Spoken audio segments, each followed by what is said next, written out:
Jesse Jackson with his sons behind him on the podium.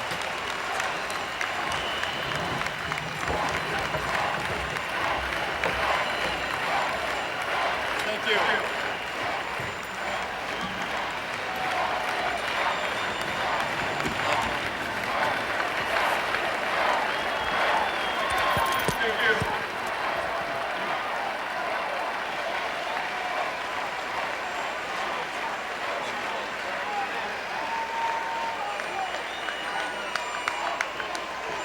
Thank you very much. Tonight, we come together bound by our faith in a mighty God with genuine respect and love for our country and inheriting the legacy of a great party. The Democratic Party, which is the best hope for redirecting our nation on a more humane, just, and peaceful course. This is not a perfect party. We are not a perfect people, yet we are called to a perfect mission. Our mission: to feed the hungry, to clothe the naked, to house the homeless, to teach the illiterate, to provide jobs for the jobless, and to choose the human race over the nuclear race.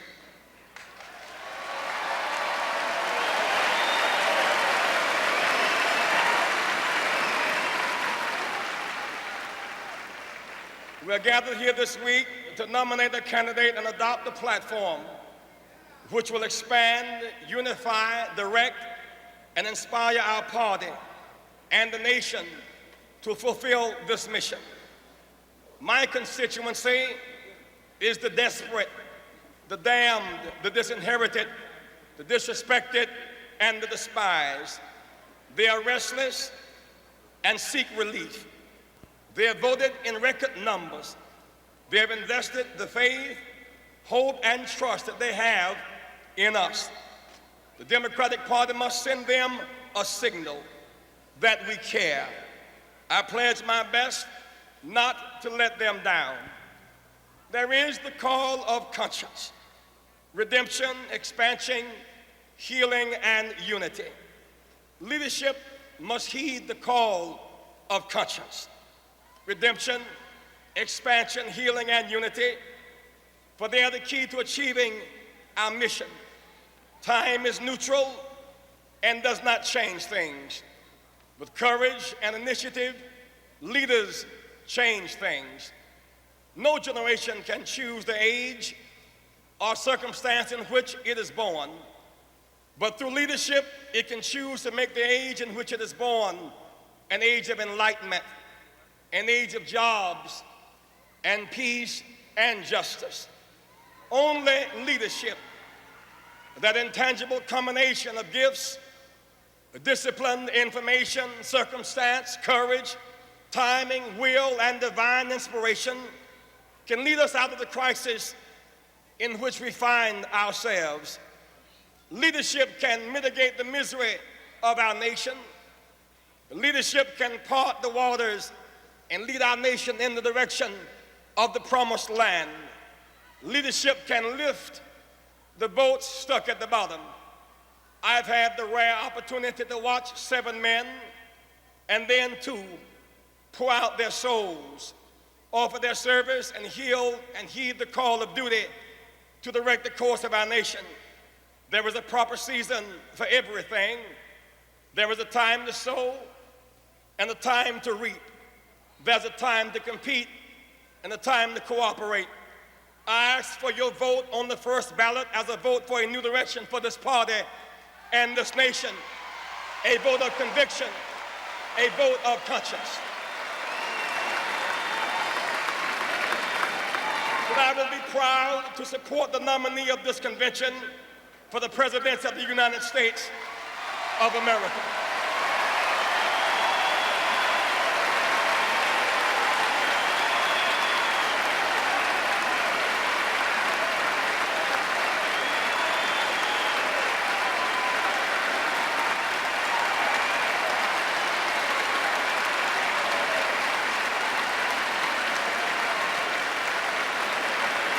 you.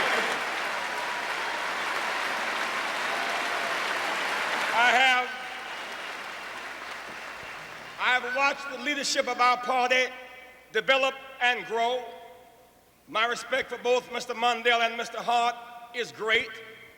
I've watched them struggle with the crosswinds and crossfires of being public servants, and I believe they will both continue to try to serve us faithfully.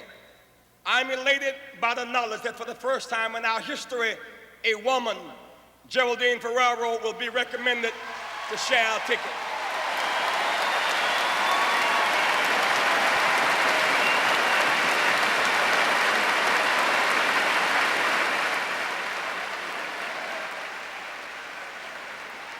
Throughout this campaign, I've tried to offer leadership to the Democratic Party and the nation. If in my high moments I have done some good, offered some service, shed some light, healed some wounds, rekindled some hope, or stirred someone from apathy and indifference, or in any way along the way helped somebody, then this campaign has not been in vain.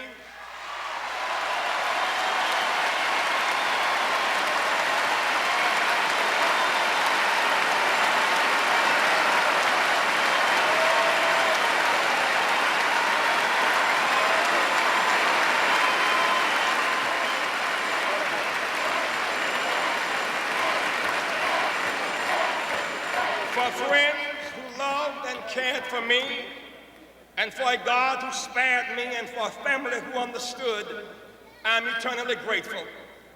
If in my low moments, in word, deed, or attitude, through some error of temper, taste, or tone, I've caused anyone discomfort, created pain, or revived someone's fears, that was not my truest self. If there were occasions when my grape turned into a raisin, and my joy bell lost its resonance, please forgive me. Charge it to my head and not to my heart.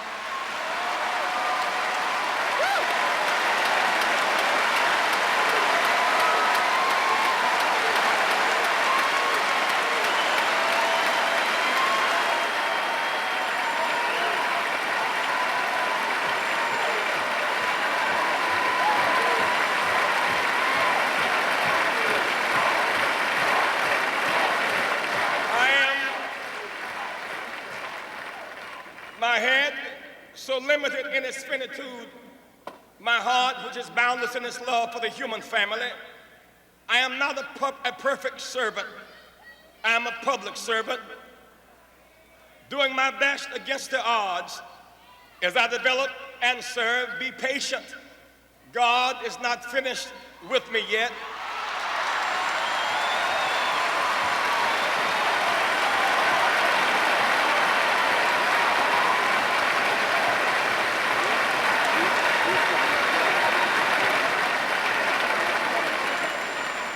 This campaign has taught me much, that leaders must be tough enough to fight, tender enough to cry, human enough to make mistakes, humble enough to admit them, strong enough to absorb the pain, and resilient enough to bounce back and keep on moving.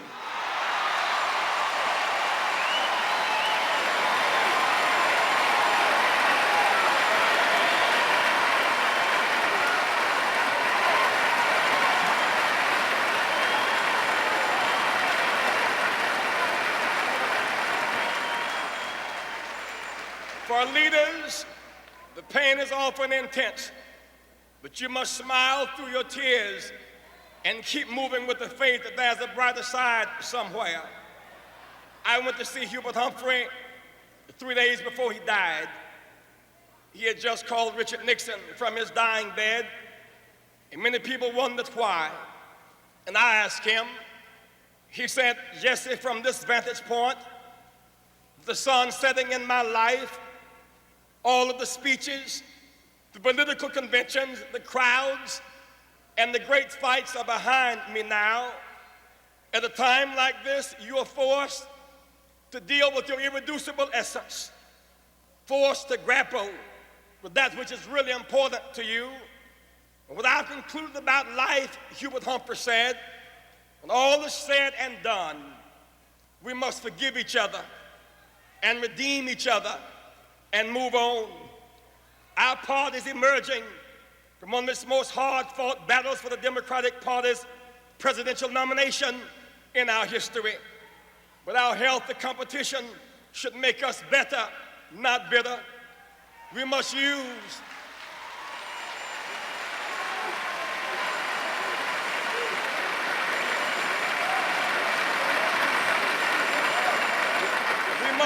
the insight, wisdom, and experience of the late Hubert Humphrey as a balm for the wounds in our party, this nation, and the world. We must forgive each other, redeem each other, regroup, and move on. Our flag is red, white, and blue, but our nation is rainbow. Red, yellow, brown, black, and white. We are all precious in God's sight.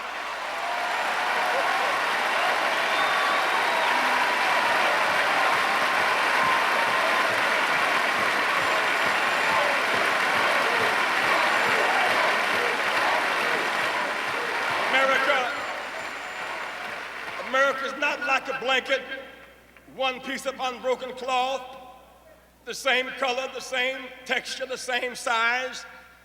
America is more like a quilt, many patches, many pieces, many colors, many sizes, all woven and held together by a common thread. The white, the Hispanic, the black, the Arab, the Jew, the woman, the Native American, the small farmer, the business person, the environmentalist, the peace activist, the young, the old, the lesbian, the gay, and the disabled make up the American quilt.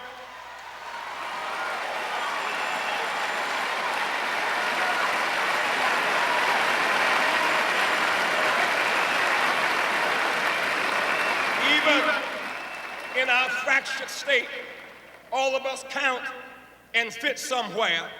We have proven that we can survive without each other, but we have not proven that we can win and make progress without each other.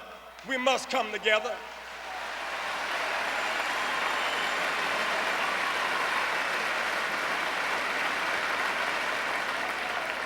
From Fannie Lou Hamer in Atlantic City in 1964 to the Rainbow Coalition in San Francisco today, from the Atlantic to the Pacific, we've experienced pain but progress as we ended America's apartheid laws. We got public accommodations. We secured voting rights. We obtained open housing as young people got the right to vote. We lost Malcolm, Martin, Medgar, Bobby, John, and Viola. The team that got us here must be expanded, not abandoned.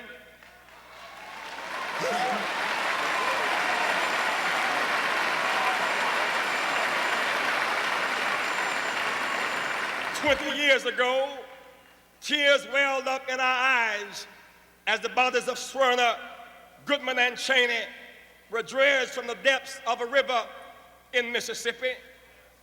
20 years later, our communities, black and Jewish, are in anguish, anger, and pain. Feelings have been hurt on both sides. There's a crisis in communications. Confusion is in the air. We cannot afford to lose our way. We may agree to agree or agree to disagree on issues. We must bring back stability to these tensions. We are co-partners in a long and rich religious history, the Judeo-Christian traditions. Many blacks and Jews have a shared passion for social justice at home and peace abroad. We must seek a revival of the spirit inspired by a new vision and new possibilities. We must return to higher ground.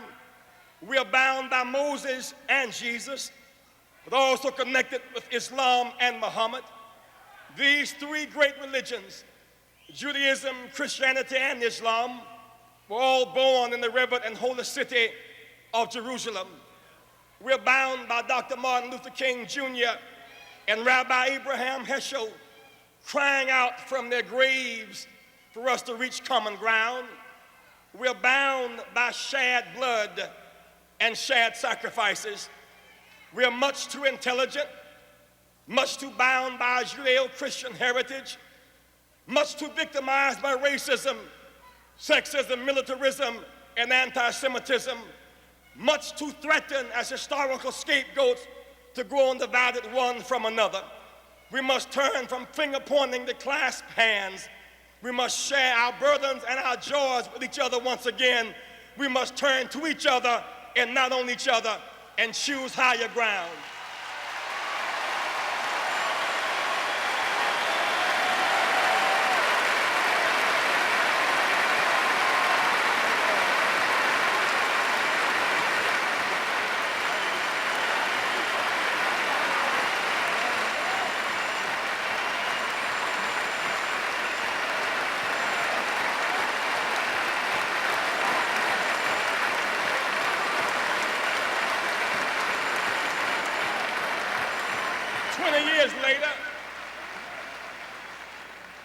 Years later, we could not be satisfied by just restoring the old coalition. Old wineskins must make room for new wine. We must heal and expand. The Rainbow Coalition is making room for Arab Americans. They too know the pain and hurt of racial and religious rejection. They must not continue to be made pariahs. The Rainbow Coalition is making room for Hispanic Americans who this very night are living under the threat of the Simpson-Mazzola bill, and farm workers from Ohio who are fighting the Camel Suit Company with a boycott to achieve legitimate workers' rights.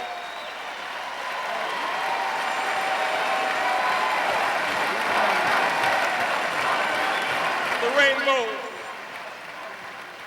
is making room for the Native American, the most exploited people of all, a people with the greatest moral claim amongst us. We support them as they seek the restoration of their ancient land and claim amongst us.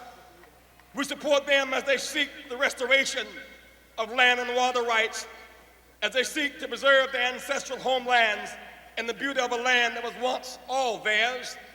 They could never receive a fair share for all they have given us, but they must finally have a fair chance to develop their great resources and to preserve their people and their culture. The Rainbow Coalition includes Asian Americans now being killed in our streets, scapegoats for the failures of corporate, industrial, and economic policies. The Rainbow is making room for the young Americans. 20 years ago, our young people were dying in a war for which they could not even vote. But 20 years later, young America has the power to stop a war in Central America and the responsibility to vote in great numbers.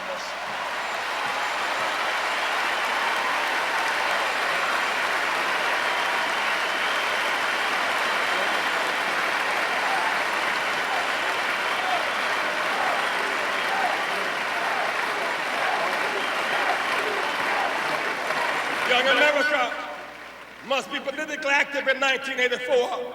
The choice is war or peace. We must make room for young America.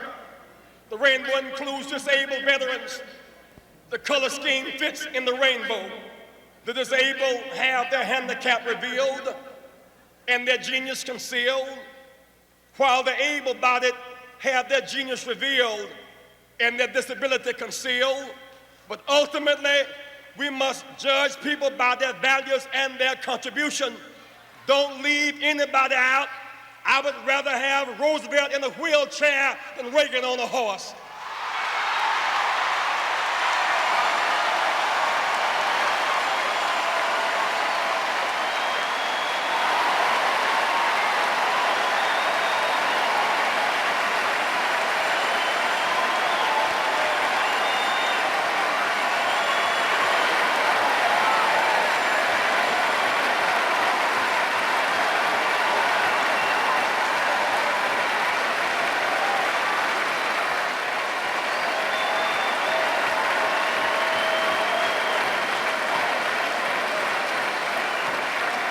rainbow is making room for small farmers. They have suffered tremendously under the Reagan regime. They will either receive 90% parity or 100% charity. We must address their concerns and make room for them. The rainbow includes lesbians and gays. No American citizen ought to be denied equal protection under the law. We must be unusually committed and caring as we expand our family to include new members. All of us must be tolerant and understanding as the fears and anxieties of the rejected and the party leadership express themselves in many different ways. Too often, what we call hate, as if it were some deeply rooted philosophy or strategy, is simply ignorance, anxiety, paranoia, fear, and insecurity. To be strong leaders, we must be long-suffering as we seek to right the wrongs of our party and our nation. We must expand our party, heal our party, and unify our party. That is our mission in 1984.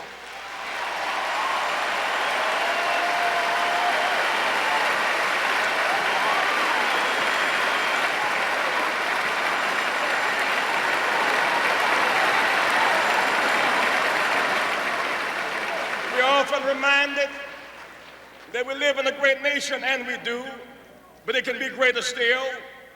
The rainbow is mandating a new definition of greatness. We must not measure greatness from the mansion down, but the manger up.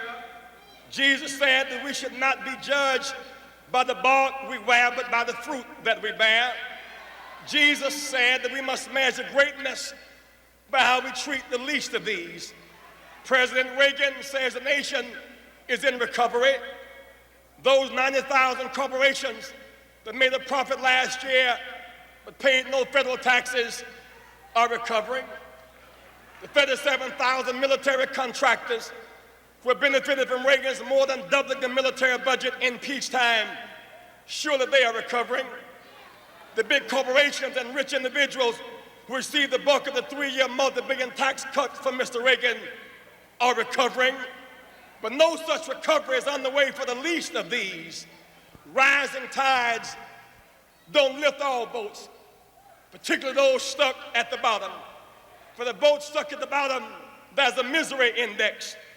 This administration has made life more miserable for the poor. Its attitude has been contemptuous. Its policies and programs have been cruel and unfair to working people. They must be held accountable in November for increasing infant mortality among the poor. In Detroit, one of the great cities of the Western world, babies are dying at the same rate as Honduras, the most undeveloped nation in our hemisphere. This administration must be held accountable for policies that contribute to growing poverty in America. There are now 34 million people in poverty, 15% of our nation, 23 million are white, 11 million black, Hispanic, Asian, and others, mostly women and children. By the end of this year, there will be 41 million people in poverty. We cannot stand idly by. We must fight for change now.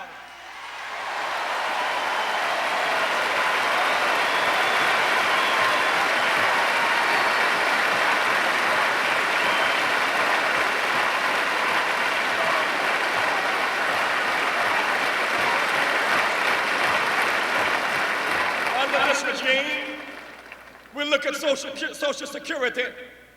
The 81 budget cuts included 9 permanent Social Security benefit cuts totaling $20 billion over 5 years. Small businesses have suffered. On the Reagan tax cuts, only 18% of total business tax cuts went to them, 82% to big business. Health care under Mr. Reagan has been sharply cut. Education under Mr. Reagan has been cut 25%. Under Mr. Reagan, there are now 9.7 million female head families. They represent 16% of all families.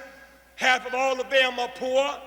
70% of all poor children live in a house headed by a woman where there is no man. Under Mr. Reagan, the administration has cleaned up only 6 of 546 priority toxic wage dumps. Farmers' real net income was only about half its level in 1979. Many say that the race in November will be decided in the South. President Reagan is depending on the conservative South to return him to office. But the South, I tell you, is unnaturally conservative. The South is the poorest region in our nation and therefore the least to conserve. In his appeal to the South, Mr. Reagan is trying to substitute flags and prayer clause for food and clothing and education, health care, and housing.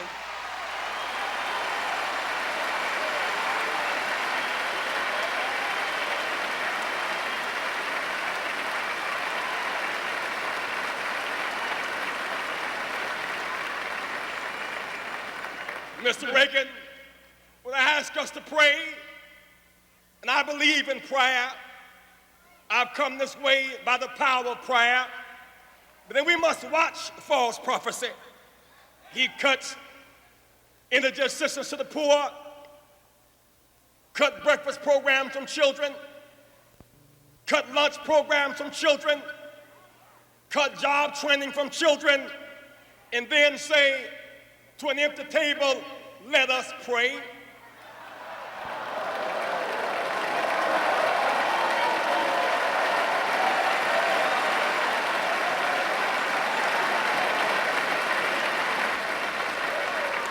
Apparently, he is not familiar with the structure of a prayer. You thank the Lord for the food that you're about to receive, not the food that just left.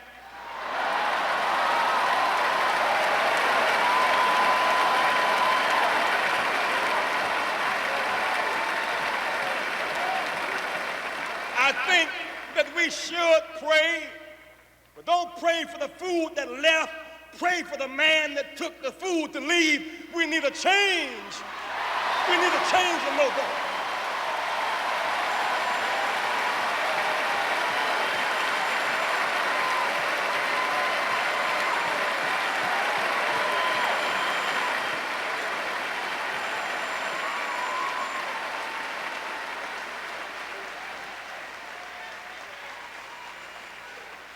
Under Mr. Reagan, the misery index has risen for the poor.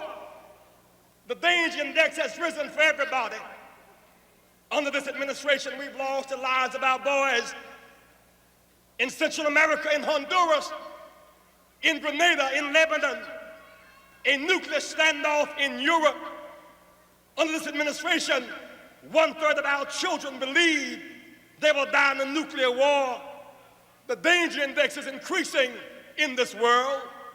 All the talk about the defense against Russia, the Russian submarines are closer and their missiles are more accurate. We live in a world of night more miserable and the world more dangerous. While Reaganomics and Reaganism is talked about often, so often we miss the real meaning.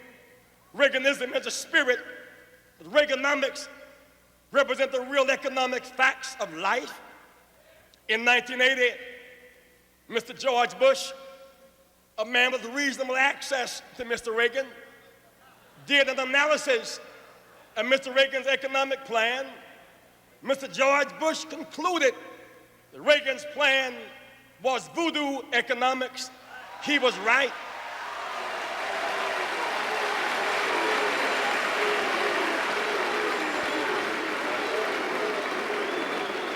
Third-party candidate John Anderson said a combination of military spending, tax cuts, and a balanced budget by '84 would be accomplished with blue smoke and mirrors.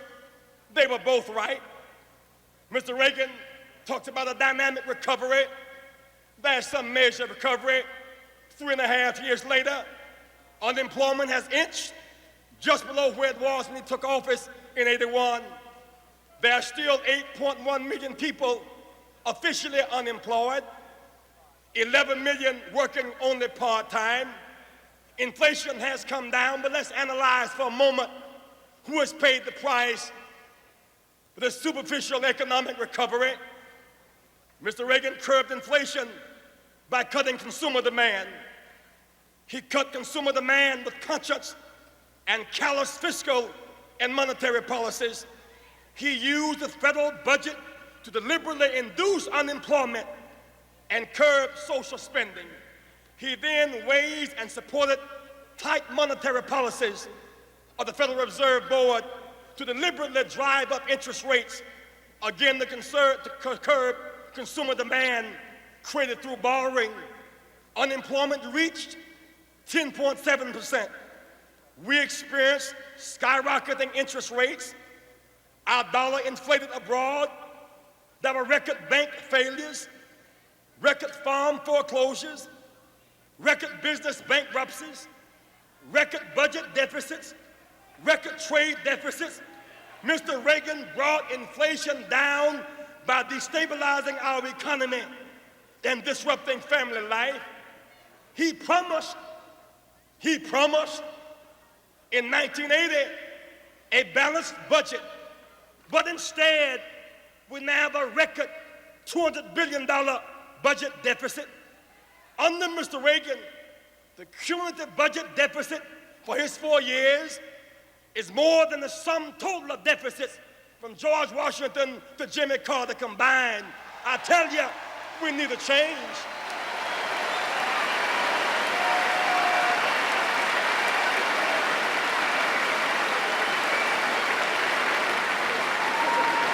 How is he paying for these short-term jobs? Reagan's economic recovery is being financed by deficit spending, $200 billion a year. Military spending, a major cause of this deficit, is projected over the next 5 years to be nearly $2 trillion, and will cost about $40,000 for every tax-paying family. When the government borrows $200 billion annually to finance the deficit, this encourages the private sector to make its money off of interest rates, as opposed to development and economic growth. Even money abroad, we don't have enough money domestically to finance the debt, so we are now borrowing money abroad from foreign banks, governments, and financial institutions. $40 billion in 1983, $70 to $80 billion in 1984, 40% of our total, over $100 billion, 50% of our total in 1985. By 1989, it is projected that 50% of all individual income taxes will be going just to pay for interest on that debt. The United States used to be the largest exporter of capital, but under Mr. Reagan, we will quite likely become the largest debtor nation. About 2 weeks ago, on July the 4th, we celebrated our Declaration of Independence. Yet every day, supply-side economics is making our nation more economically dependent and less economically free. 5 to 6% of our gross national product is now being eaten up with President Reagan's budget deficits. To depend on foreign military powers to protect our national security would be foolish, making us dependent and less secure. Yet Reaganomics has us increasingly dependent on foreign economic sources. This consumer-led but deficit finance recovery is unbalanced and artificial. We have a challenge as Democrats to point a way out. Democracy guarantees opportunity, not success. Democracy guarantees the right to participate, not a license for either a majority or a minority to dominate. The victory for the Rainbow Coalition in the platform debates today was not whether we won or lost, but that we raised the right issues. We could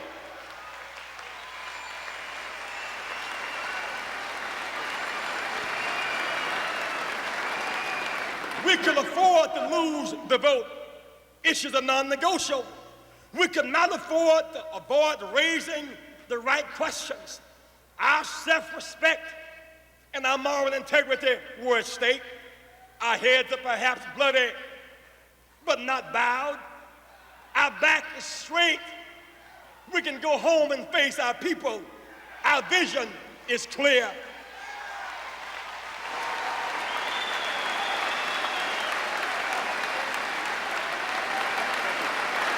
When we think on this journey from slave ship to championship, we've gone from the planks of the boardwalk in Atlantic City in 1964 to fighting to help right the planks in the platform in San Francisco in '84.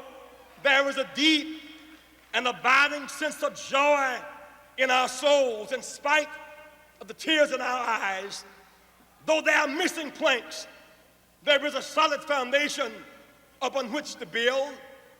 Our party can win, but we must provide hope which will inspire people to struggle and achieve. Provide a plan that shows a way out of our dilemma and then lead the way. In 1984, my heart is made to feel glad because I know there is a way out. Justice. The requirement for rebuilding America is justice. The linchpin of progressive politics in our nation will not come from the North. They, in fact, will come from the South. That is why I argue over and over again. We look from Virginia around to Texas. There's only one black congressperson out of 115. 19 years later, we're locked out the Congress, the Senate, and the governor's mansion. What does this large black vote mean? Why do I fight to end second primaries and fight gerrymandering and annexation and that large? Why do we fight over that? Because I tell you, you cannot hold someone in the ditch unless you linger there with them. Unless you linger there.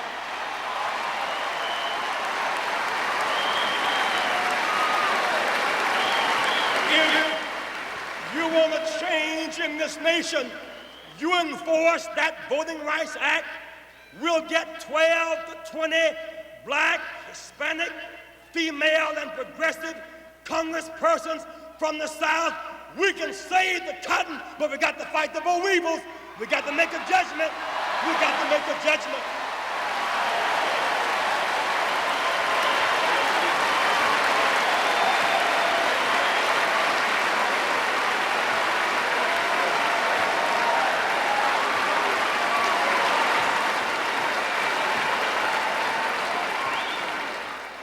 It's not enough to hope ERA will pass. How can we pass ERA? If blacks vote in great numbers, progressive whites win. It's the only way progressive whites win. If blacks vote in great numbers, Hispanics win. When blacks, Hispanics, and progressive whites vote, women win. When women win, children win. When women and children win, workers win. We must all come up together. We must come up together.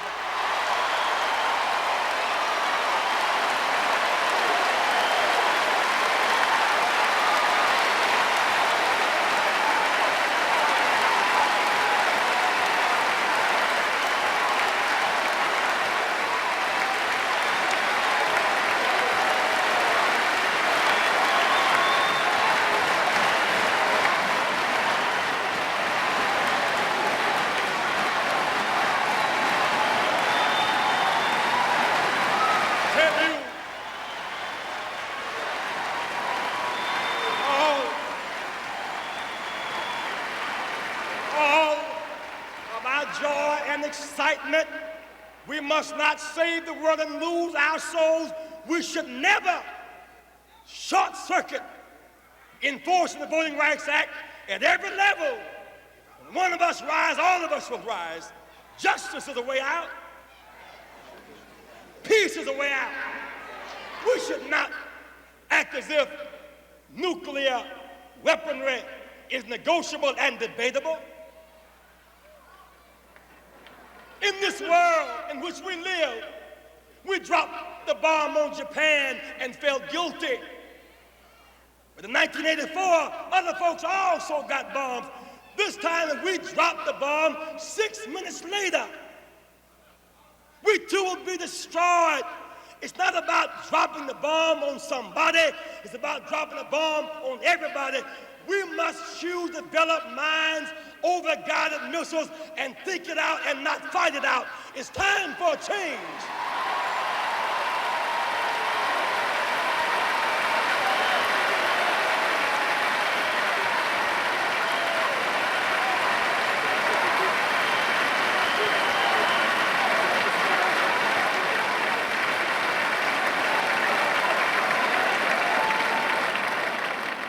Our foreign policy must be characterized by mutual respect,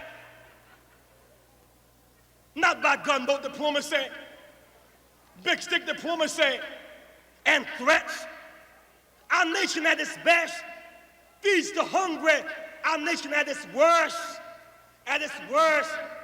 will mine the harbors of Nicaragua. At its worst, will try to overthrow that government. At its worst, will cut aid to American education and increase aid to El Salvador.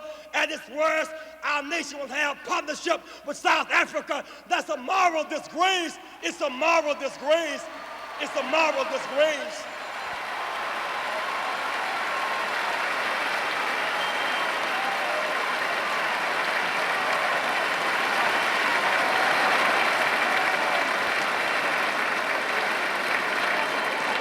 We look at Africa. We cannot just focus on apartheid in Southern Africa. We must fight for trade with Africa and not just aid to Africa. We cannot stand idly by and say we will not relate to Nicaragua unless they have elections there and then embrace military regime in Africa, overthrowing democratic governments in Nigeria and Liberia and Ghana. We must fight for democracy all around the world and play the game by one set of rules. Peace in this world. Our present formula for peace in the Middle East is inadequate. It will not work. There are 22 nations in the Middle East.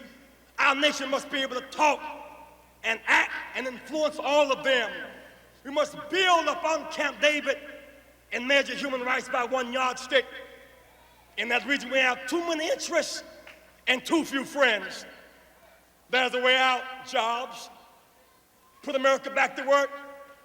When I was a child growing up in Greenville, South Carolina, Reverend Sample used to preach ever so often a sermon relating to Jesus, and he said, "If I be lifted up, I'll draw all men unto me." I didn't quite understand what he meant as a child growing up, but I understand a little better now. If you raise up truth, it's magnetic. It has a way of drawing people. With all this confusion and this conviction and bright lights and parties and big fun, we must raise up the simple proposition. If we lift up a program to feed the hungry, they'll come running. If we lift up a program to study war no more, our youth will come running.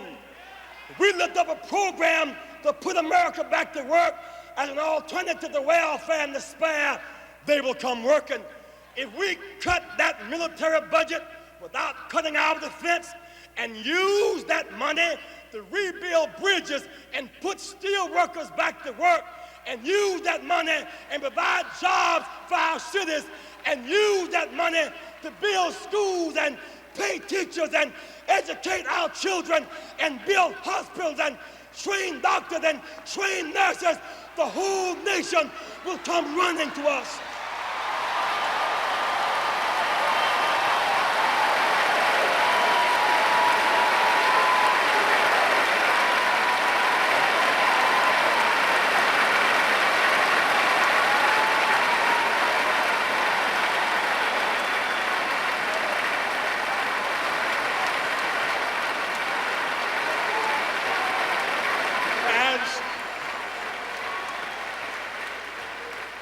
As I leave you now, and we vote in this convention and get ready to go back across this nation in a couple of days, in this campaign, I tried to be faithful to my promise. I lived in El Barrios, ghettos, Indian reservations, and housing projects. I had a message for our youth. I challenged them to put hope in their brains and not dope in their veins. I told them that like Jesus, I too was born in the slum, but just because you're born in the slum does not mean the slum is born in you, and you can rise above it if your mind is made up.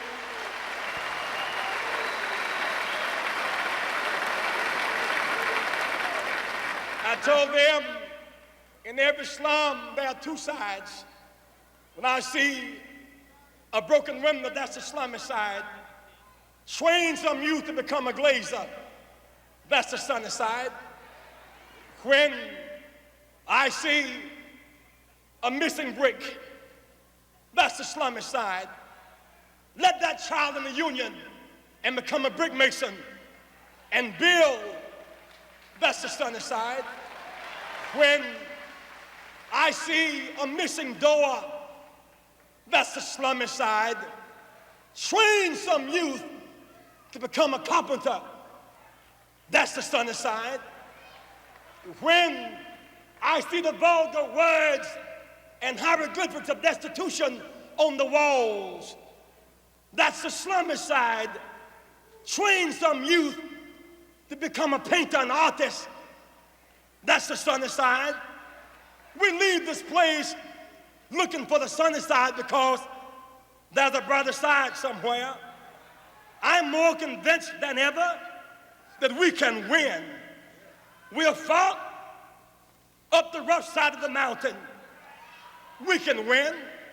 I just want young America to do me one favor. Just one favor. Exercise the right to dream. You must face reality, that which is, but then dream of the reality that ought to be, that must be. Live beyond the pain of reality with the dream of a bright tomorrow.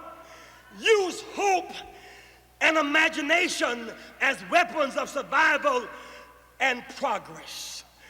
Use love to motivate you and obligate you to serve the human family. Young America, dream. Choose the human race over the nuclear race.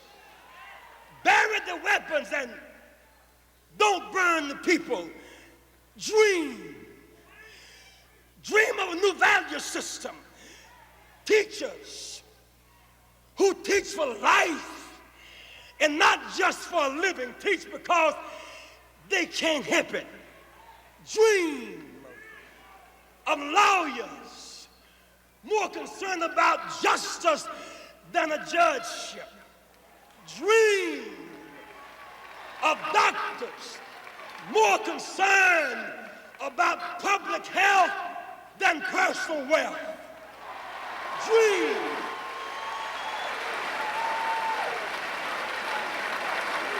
of preachers and priests who will prophesy and not just profiteer.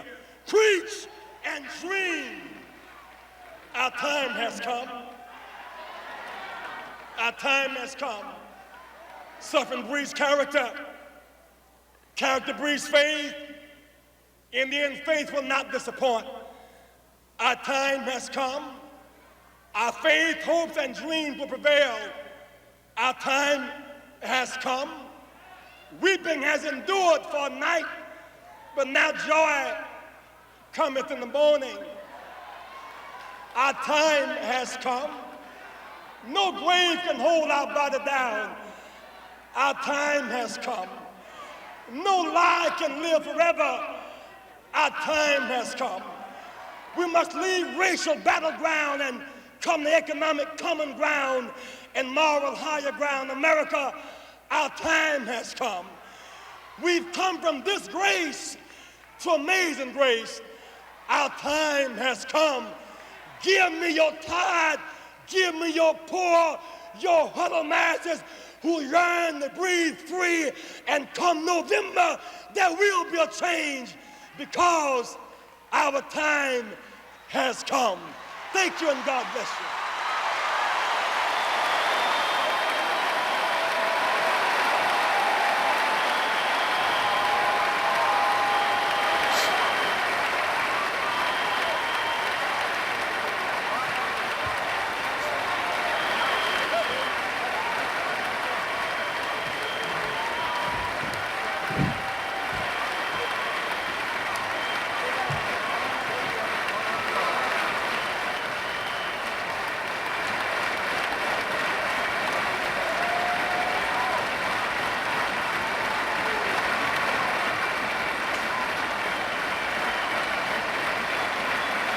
"42-year-old Jesse Jackson rains down the thunder.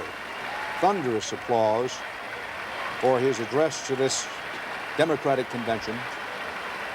Jackson, born in Greenville, South Carolina. His mother, Helen, an unmarried high school student. His natural father was his mother's married neighbor and continued to live next door throughout Jackson's childhood.